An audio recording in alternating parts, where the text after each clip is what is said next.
भारत को फेरिब कोहिनूर हीरा। भारत को कोहिनूर हीरा फेराइब Britain. Britain सरकार भारतरू कोहिनूर हीरा नहीं जाइछंती।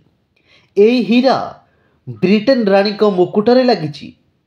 दीर्घ वर्ष होला एही बहुमूल्य हीरा फेराइबा पई भारत पक्षरु दाबी करा जाउची।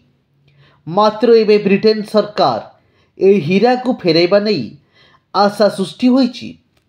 कारण निकटरे नाजी शासन समय रे लूट करा जाइथिबा एही बहुमूल्य चित्रकला को ताहार मूल वंशभव इहुदी परिवार को फेराइबा लगी ब्रिटेन सरकार निष्पत्ति नेइछंती।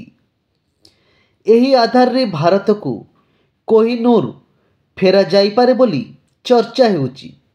एहा सहित उपनिवेश काल रे लूट करा जाइथिबा अन्य ऐतिहासिक स्मारक मध्य फेरा जाइपारे।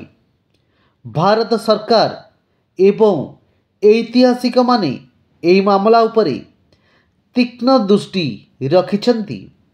जदि ब्रिटेन कोहिनूर फेराइबाकू करिबाकू मंजूरी दिए तेबे यह ऐतिहासिक पदक्षेप साब्यस्त होई पारे।